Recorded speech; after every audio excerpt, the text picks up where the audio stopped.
Welcome back. ഇന്ന് വന്നിട്ടുള്ളത് ഇപ്പോഴത്തെ ട്രെൻഡിങ് ആയിട്ടുള്ള ട്രസ്ലെച്ചസ് കേക്ക് അഥവാ മിൽക്ക് കേക്ക് എന്നും പറയാറുണ്ട്. ഇതിൻ്റെ റെസിപ്പി ആയിട്ടാണ്. ഒരുപാട് ഫ്ലേവറിൽ നമുക്ക് ഈ ഒരു ട്രസ്ലെച്ചസ് കേക്ക് തയ്യാറാക്കാൻ പറ്റും. ഇനി ഇവിടെ കാണിക്കുന്നത് ബേസിക് ആയിട്ടുള്ള വാനില ഫ്ലേവറിലാണ്. അപ്പോൾ എങ്ങനെയാണ് ഓവൺ ഒന്നും ഇല്ലാതെ വളരെ സിമ്പിളായിട്ട് ഈ ഒരു കേക്ക് തയ്യാറാക്കിയെടുക്കുന്നതെന്ന് കാണാം. ഫസ്റ്റ് നമുക്ക് കേക്കിലേക്കുള്ള ഡ്രൈ ഇൻഗ്രീഡിയൻസ് ഒക്കെ ഒന്ന് മിക്സ് ആക്കി എടുക്കാം. അപ്പോൾ ഇതിന് വേണ്ടിയിട്ട് ആദ്യം അരക്കപ്പ് മൈദ ഒരു അരിപ്പയിലേക്ക് ചേർത്ത് കൊടുക്കുന്നുണ്ട്. പിന്നെ 1/2 ടേബിൾ സ്പൂൺ പാൽപ്പൊടി ചേർത്ത് കൊടുക്കുന്നുണ്ട്. ഇത് ഓപ്ഷണലാണ്. ചേർത്ത് കൊടുക്കുകയാണെങ്കിൽ കേക്കിന് നല്ലൊരു ഫ്ലേവറും ടെക്സ്ചറൊക്കെ ആയിരിക്കും. പിന്നെ 2 pinch baking soda, 1/4 teaspoon baking പൗഡറും ചേർത്ത് കൊടുക്കാം. ഇത്രയും ഇൻഗ്രീഡിയൻസ് നമുക്ക് ഈ അരിപ്പയിലൂടെ ഒരു ബൗളിലേക്ക് നല്ലതുപോലെ ഒന്ന് മിക്സ് ആക്കിയിട്ട് അരിച്ചെടുക്കാം. ഇങ്ങനെ അരിപ്പയിലൂടെ മിക്സ് ആക്കി എടുക്കുമ്പോൾ ഈ ഒരു ഡ്രൈ ഇൻഗ്രീഡിയൻസ് കംപ്ലീറ്റ് യൂണിഫോം ആയിട്ട് എല്ലാ സൈഡിലേക്കും നല്ലതുപോലെ ഒന്ന് മിക്സ് ആക്കി കിട്ടും. വീണ്ടും ജസ്റ്റ് ഒന്ന് ഇതുപോലെ ഒന്ന് മിക്സ് ആക്കിയിട്ട് നമുക്കിതൊരു സൈഡിലോട്ട് മാറ്റി വെക്കാം. ഇനി നമുക്ക് എഗ്ഗ് ബീറ്റ് ചെയ്യാൻ വേണ്ടിയിട്ട് സ്റ്റാർട്ട് ചെയ്യാം. ഇതിന് വേണ്ടിയിട്ട് 2 മുട്ട മിക്സിംഗ് ബൗളിലേക്ക് പൊട്ടിച്ചൊഴിച്ചു കൊടുക്കുക. പിന്നെ നിങ്ങൾ എടുക്കുന്ന മുട്ട റൂം ടെമ്പറേച്ചറിലുള്ള മുട്ട ആയിരിക്കാൻ വേണ്ടിയിട്ട് പ്രത്യേകം ശ്രദ്ധിക്കുക. കേക്ക് തയ്യാറാക്കാൻ വേണ്ടിയിട്ട് എടുക്കുന്ന മുട്ട ഒരു കാരണവശാലും തണുത്തതായിരിക്കാൻ പാടില്ല. ഇനി ഇതിലേക്ക് 3/4 ടീസ്പൂണോളം വാനില എസൻസ് നല്ലൊരു ഫ്ലേവറിന് വേണ്ടി ചേർത്ത് കൊടുക്കാം. എന്നിട്ട് ഇത് രണ്ടും കൂടി നന്നായിട്ടൊന്ന് ബീറ്റ് ചെയ്തെടുക്കാം. ഇവിടെ ഇപ്പോൾ ഒരു മീഡിയം ടു ഹൈ സ്പീഡിലിട്ടിട്ടാണ് ഇത് രണ്ടും ഞാൻ ബീറ്റ് ചെയ്തെടുക്കാൻ പോകുന്നത്. നിങ്ങളും ഇതുപോലെ തന്നെ നന്നായിട്ട് ബീറ്റ് ചെയ്തെടുക്കാനായിട്ട് ശ്രദ്ധിക്കുക. മുട്ട നന്നായിട്ട് ബീറ്റായി പതപ്പിച്ചെടുത്താൽ മാത്രമാണ് കേക്കിൽ നമുക്ക് ഈ ഒരു മുട്ടയുടെ സ്മെല്ല് വരാതിരിക്കുകയുള്ളൂ. അതോടൊപ്പം കേക്കിൻ്റെ ടെക്സ്ചറും നന്നായിട്ട് കിട്ടുകയുള്ളൂ. ഇനി നമുക്കിതിലേക്ക് 1/2 കപ്പ് പഞ്ചസാര പൊടിച്ചതാണ് ചേർത്ത് കൊടുക്കേണ്ടത്. അപ്പോൾ ഈ മുട്ട നന്നായിട്ട് ബീറ്റ് ചെയ്ത് വരുമ്പോൾ നമുക്ക് കുറേശ്ശെ ആയിട്ട് ഈ ഒരു 1/2 കപ്പ് പഞ്ചസാര പൊടിച്ചത് ചേർത്ത് കൊടുത്ത് നമുക്ക് ബീറ്റ് ചെയ്തെടുക്കാം. ഇങ്ങനെ പഞ്ചസാര ചേർത്ത് കൊടുത്തിട്ട് നന്നായിട്ട് ബീറ്റ് ചെയ്തെടുക്കണം. നല്ല ക്രീമി ആയിട്ടുള്ളൊരു ടെക്സ്ചറിലേക്ക് ആക്കിയെടുക്കണം ഇത്. എന്നാൽ മാത്രമാണ് നമ്മുടെ കേക്ക് നല്ല സോഫ്റ്റായിട്ടും അതുപോലെ തന്നെ നല്ല സ്പഞ്ചായിട്ടും വരുള്ളൂ. ഇനി നമുക്കിതിലേക്ക് ഓയിൽ ആഡ് ചെയ്ത് കൊടുക്കാം. ഇവിടെ ഇപ്പോൾ 2 ടേബിൾ സ്പൂൺ സൺഫ്ലവർ ഓയിലാണ് ചേർത്ത് കൊടുക്കുന്നത്. നിങ്ങൾക്ക് സൺഫ്ലവർ ഓയിലിന് പകരം വേറെ ഏത് ടൈപ്പ് ഓയിൽ വേണമെങ്കിലും യൂസ് ചെയ്യാം. വെളിച്ചെണ്ണ അല്ലാത്ത വേറെ ഏത് ടൈപ്പ്. ഇനി നമുക്കിത് നന്നായിട്ട് വീണ്ടും ബീറ്റ് ചെയ്തെടുക്കാം. ഓയിൽ ചേർത്ത് നന്നായിട്ട് ബീറ്റ് ചെയ്ത് വരുമ്പോൾ നമുക്കിതിലേക്ക് മാറ്റി വെച്ച ഡ്രൈ ഇൻഗ്രീഡിയൻസ് കുറേശ്ശെയായിട്ട് ചേർത്ത് കൊടുത്ത് മിക്സ് ചെയ്തെടുക്കാം. ഡ്രൈ ഇൻഗ്രീഡിയൻസ് മിക്സ് ചെയ്തെടുക്കുമ്പോൾ നിങ്ങളൊരു സ്പാച്ചുല വെച്ചിട്ട് മിക്സ് ചെയ്തെടുക്കുന്നതായിരിക്കും നല്ലത്. ഇതേ സമയം തന്നെ നമുക്കിതിലേക്ക് റൂം ടെമ്പറേച്ചറിലുള്ള പാല് 1/2 ടേബിൾ സ്പൂൺ ചേർത്ത് കൊടുക്കണം. അതും ഇതുപോലെ തന്നെ ഡ്രൈ ഇൻഗ്രീഡിയൻസും ഇടവിട്ടിട്ട് നമുക്കിതിലേക്ക് ചേർത്ത് കൊടുത്ത് മിക്സ് ചെയ്തെടുക്കാം. പിന്നെ ബീറ്റർ വെച്ചിട്ടാണ് നിങ്ങൾ മിക്സ് ചെയ്തെടുക്കണമെന്നുണ്ടെങ്കിൽ ഒന്നെങ്കിൽ ലോ സ്പീഡിലിട്ടിട്ട് ജസ്റ്റ് ഒന്ന് മിക്സ് ചെയ്യുക. അതല്ലാന്നുണ്ടെങ്കിൽ ഓഫ് ചെയ്തതിന് ശേഷം ആ ബീറ്റർ വെച്ചിട്ടൊന്ന് മിക്സ് ചെയ്തെടുത്താലും മതിയാവും. കാരണം ഡ്രൈ ഇൻഗ്രീഡിയൻസ് ചേർത്തതിന് ശേഷം ഒരിക്കലും ഓവർ ബീറ്റ് ചെയ്യാനായിട്ട് പാടില്ല. ഈ ഒരു രീതിയിൽ കംപ്ലീറ്റ് പാലും അതുപോലെ തന്നെ ഡ്രൈ ഇൻഗ്രീഡിയൻസും നല്ലതുപോലെ മിക്സ് ആക്കി എടുത്തിട്ടുണ്ട്. നമ്മുടെ കേക്ക് ബാറ്റർ ഇവിടെ ഇപ്പോൾ റെഡി ആയി കഴിഞ്ഞു. ഇനി നമുക്കിത് ബേക്ക് ചെയ്തെടുക്കാം. അപ്പോൾ അതിന് വേണ്ടിയിട്ട് നിങ്ങൾക്ക് മൈക്രോവേവിൽ വേണമെങ്കിൽ ബേക്ക് ചെയ്തെടുക്കാം. ഇവിടെ ഇപ്പോൾ ഞാൻ ചെയ്യുന്നത് സ്റ്റൗ ടോപ്പിലാണ്. അപ്പോൾ അതിന് വേണ്ടിയിട്ട് ഇതുപോലെ ഒരു നോൺ സ്റ്റിക്ക് പാനാണ് ഞാൻ എടുത്തിട്ടുള്ളത്. നിങ്ങൾ എടുക്കുന്ന പാനിൻ്റെ അതല്ല കേക്ക് ടിന്നാണെങ്കിലും ഇതുപോലെ തന്നെ അടിയിൽ ജസ്റ്റ് കുറച്ച് ഓയിൽ ബ്രഷ് ചെയ്ത് കൊടുക്കുക. അതുപോലെ തന്നെ സൈഡിലോട്ടൊക്കെ ഓയിൽ ബ്രഷ് ചെയ്ത് കൊടുത്തിട്ട് ഇതിൻ്റെ അടിയിലേക്ക് നമുക്കൊരു ബട്ടർ പേപ്പർ ഇതേ സൈസിൽ കട്ട് ചെയ്തെടുത്തിട്ടുള്ളത് വെച്ച് കൊടുക്കാം. എന്നിട്ട് അതിൻ്റെ മുകളിലും ഇതുപോലെ തന്നെ കുറച്ച് ഓയിൽ ബ്രഷ് ചെയ്ത് കൊടുക്കാം. എന്നിട്ട് നമുക്കിതിലേക്ക് തയ്യാറാക്കി വെച്ചിട്ടുള്ള കേക്ക് ബാറ്റർ ഒഴിച്ചു കൊടുക്കാം. കേക്ക് ബാറ്റർ തയ്യാറാക്കി കഴിഞ്ഞാൽ അധികം നേരം പുറത്ത് വെക്കാൻ പാടില്ല. പെട്ടെന്ന് തന്നെ നമ്മളിത് ബേക്ക് ചെയ്തെടുക്കുന്നതാണ് നല്ലത്. ഇതിൽ എയർ ബബിൾസ് ഒക്കെ പോകാനായിട്ട് ജസ്റ്റ് ഇതുപോലെ ഇത് ടാപ്പ് ചെയ്ത് കൊടുക്കുന്നുണ്ട്. എന്നതിന് ശേഷം ആദ്യം ഞാനൊന്ന് അലുമിനിയം ഫോയിൽ പേപ്പർ വെച്ചിട്ട് ഇതുപോലെ നന്നായിട്ടൊന്ന് കവർ ചെയ്ത് കൊടുക്കുന്നുണ്ട്. എന്നിട്ട് ഇതിൻ്റെ മുകളിലാണ് ലിഡ് വെച്ചിട്ട് കവർ ചെയ്യണത്.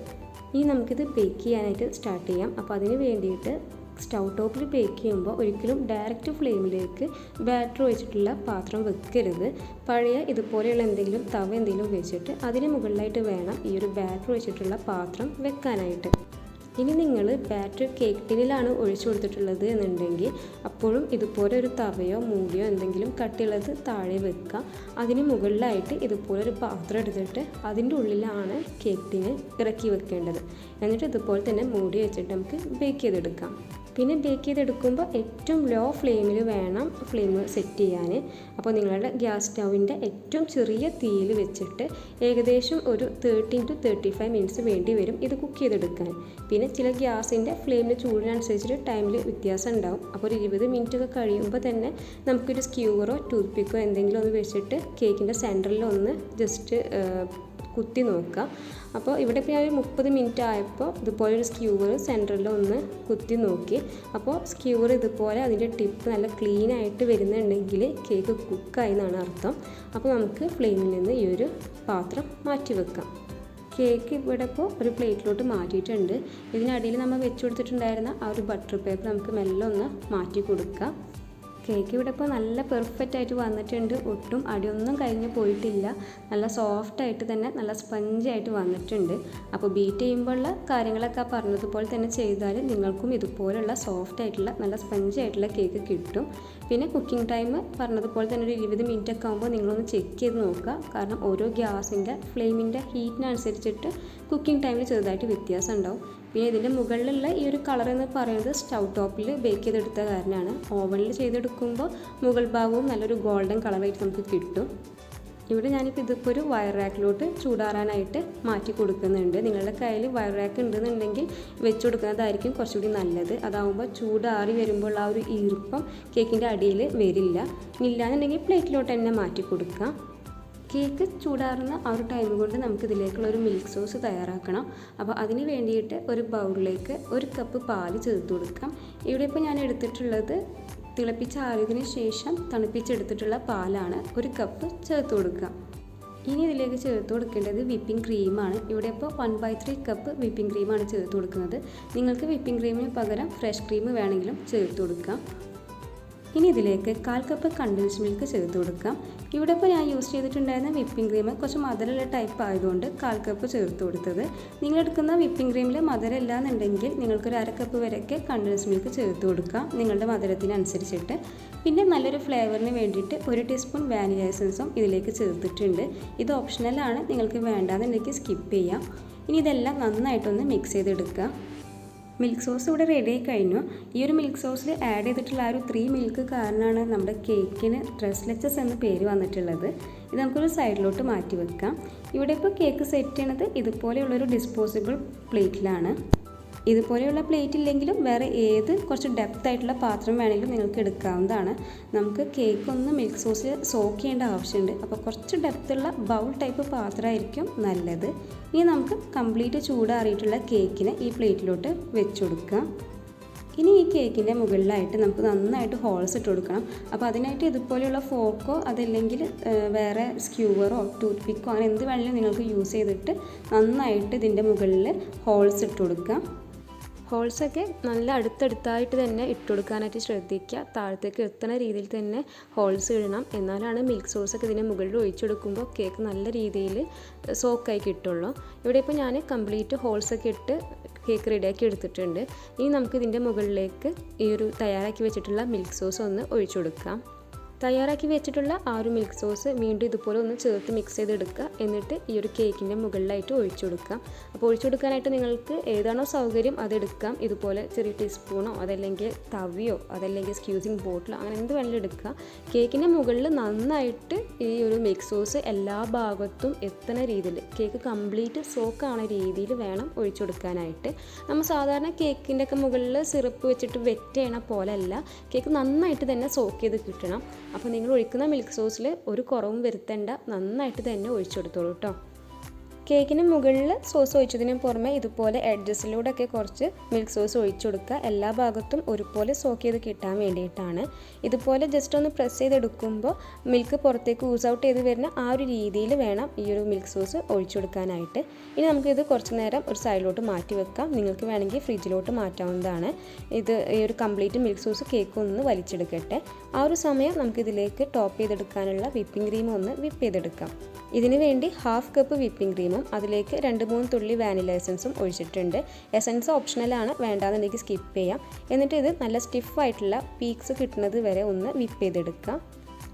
ലോ സ്പീഡിൽ സ്റ്റാർട്ട് ചെയ്തിട്ട് മീഡിയം ടു ഹൈ സ്പീഡിലോട്ട് മാറ്റി നന്നായിട്ട് വിപ്പ് ചെയ്തെടുത്താൽ ഇതുപോലെയുള്ള സ്റ്റിഫായിട്ടുള്ള പീക്സ് ആയിട്ട് കിട്ടും.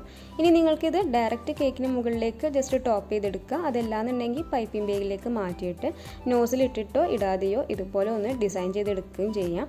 ഞാനിവിടെ ഇപ്പോൾ പൈപ്പിംഗ് ബാഗിലേക്ക് ആക്കിയിട്ട് ഇതുപോലെ ഒരു നോസിലിട്ടിട്ട് ഡിസൈൻ ചെയ്തെടുത്തിട്ടുണ്ട്. കേക്കിന് മുകളിൽ കംപ്ലീറ്റ് ഇതുപോലെ വിപ്പിംഗ് ക്രീം വെച്ചിട്ട് ചെയ്തെടുത്തിട്ടുണ്ട്. വിപ്പിംഗ് ക്രീം വെച്ച് ടോപ്പ് ചെയ്തതിന് ശേഷം പിന്നെ ഈ ഒരു കേക്ക് ഫ്രിഡ്ജിൽ 2 to 3 hours തണുക്കാനായിട്ട് മാറ്റി വെക്കണം. എന്നതിന് ശേഷം ഇതിൻ്റെ മുകളിലേക്ക് കുറച്ച് നട്ട്സ് ചോപ്പ് ചെയ്ത് ആഡ് ചെയ്ത് കൊടുക്കാം. ഇവിടെ ഇപ്പോൾ ഞാൻ ആഡ് ചെയ്ത് കൊടുത്തിട്ടുള്ളത് പിസ്തയാണ്. പിസ്ത ചോപ്പ് ചെയ്തിട്ട് ചേർത്ത് കൊടുത്തിട്ടുണ്ട്. പിന്നെ ഇതിൻ്റെ മുകളിലായിട്ട് കുറച്ച് ഡ്രൈ റോസ് ഫ്ലവറും വെച്ച് കൊടുക്കുന്നുണ്ട്. ജസ്റ്റ് ഭംഗിക്ക് വേണ്ടി മാത്രമാണ്. ഇതൊന്നും കേക്കിൻ്റെ ടേസ്റ്റിനെ ബാധിക്കുന്ന കാര്യങ്ങളല്ല. നിങ്ങളുടെ കയ്യിലുണ്ടെങ്കിൽ മാത്രം വെച്ച് കൊടുത്താൽ മതിയാവും. പിന്നെ ഈ ഒരു കേക്ക് സെർവ് ചെയ്യുന്നതിന് മുമ്പായിട്ട് നന്നായിട്ട് തണുപ്പിച്ചെടുക്കണം. മിനിമം ഒരു 3 hours തണുപ്പിച്ചെടുക്കുക. ഇനി നിങ്ങൾക്ക് ടൈം ഉണ്ടെന്നുണ്ടെങ്കിൽ ഓവർനൈറ്റ് തണുപ്പിച്ചെടുക്കാം. നന്നായിട്ട് തണുത്തതിന് ശേഷം കഴിക്കുമ്പോഴാണ് ഈ ഒരു കേക്കിന് കൂടുതൽ ടേസ്റ്റ്.